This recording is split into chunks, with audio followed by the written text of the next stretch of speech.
Monday evening. Saw a doctor today. My wife is diagnosed as having an inner ear infection, something with the inner sanctum, the balance, little fluids in the ears. Whew, what a relief. I was very afraid she'd had a stroke or at least a TIA. We're not going to do much for the next week. We'll take a little time and heal, but oh, what a relief that her health isn't terribly jeopardized. It's good to have a good doctor. Picking up today's paper, Monday, June the 8th, Wichita Eagle. Emotions flare over an idea. Well now, isn't it interesting to read this? Council to waive Vietnamese veterans' proposal. Get right to it. I want to read what they propose. The Vietnamese people living in Wichita and the area, and apparently a sizable number live there.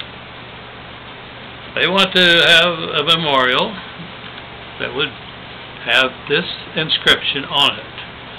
We, the Vietnamese American community of Wichita, Kansas, dedicate this plaque in the memory and honor of American, Vietnamese, and Allied soldiers who fought to resist the North Vietnamese aggression against the Republic of Vietnam. We honor in particular the more than 58,000 American soldiers who sacrificed their own lives for the cause of freedom in our land. These men and women valiantly discharged their duties and shed their blood on our soil for a noble cause that the South Vietnamese may live in freedom for many years. After the Communists conquered the South in 1975, this is a new paragraph, millions of South Vietnamese rejected the prospect of being under an authoritarian regime and fled their homeland by land and sea to search for freedom. Along their arduous journeys, hundreds of thousands perished in the jungles, on the oceans, and in refugee camps. We were among those who survived and arrived at this land of the free, paragraph. Having faced the crimes against humanity committed by the communists, we fully appreciate the value of freedom and democracy. Therefore, we would like to express our profound gratitude for those who fought along our side and to the American people who have embraced us with wide open arms and provided us with new opportunities. We have begun anew in this, quote, land of liberty, end of quote, end of article. Not end of article. End of the inscription that they'd like to put on this memorial that they want to put up in Veterans Park.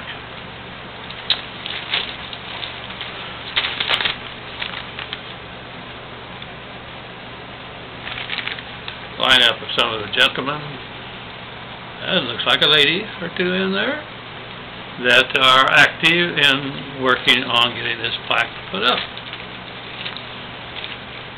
The subheading says, Allied vets seek memorial alongside U.S. vets.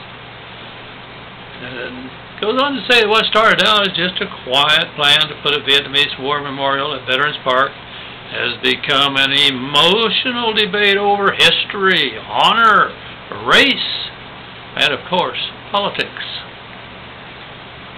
The 3 years long, no, not three, the years-long standoff is expected to come to a head Tuesday when the Wichita City Council votes. The writers go on to say they'll probably hear opinions and stall again.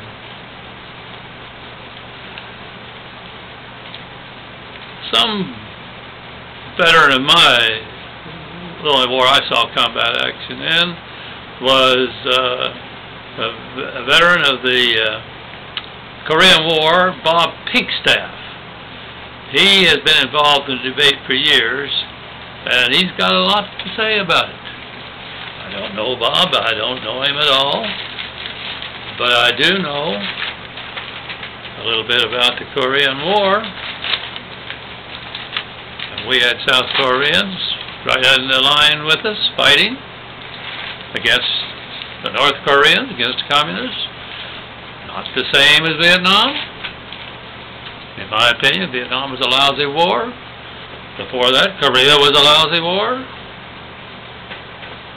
Got some lousy wars going on now. War's hell.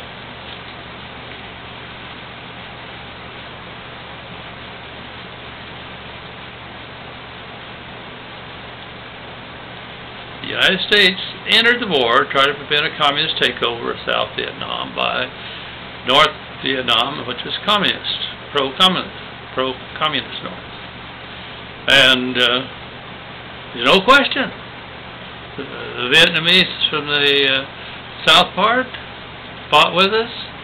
There's no question that they were instrumental to having us what success we had. And we had a lot of successes over there, as well as finally getting their butt out and leaving. And when we left, our generals over there and our top, I think, clear up to the President of the United States, realized that these loyal Vietnamese people, if we don't get them out of there, the North's just going to come in and slaughter them. And we didn't get them all out. I remember vividly seeing scenes on television, pictures in the newspaper, of people begging, take us, take the baby, take us. Don't leave us here to the conquering communist, the Vietnamese of the North. And thousands came. And you know, it was their kids that convinced me then, and I remain convinced today. There's really nothing wrong with our public schools. There's something wrong with how we administer the staffing and the funding and so on of some of our public schools. But our public schools received those Vietnamese kids. They weren't here for 2 or 3 years. And boy, oh boy, did their kids start showing they learned plenty in the public schools. I suppose a few were in private schools. But they began to pick off top of the nation awards, particularly in science and math. But anyway, I like the fact that the article gave full attention to the pink staffs of the argument who said, no way are we going to have them in there.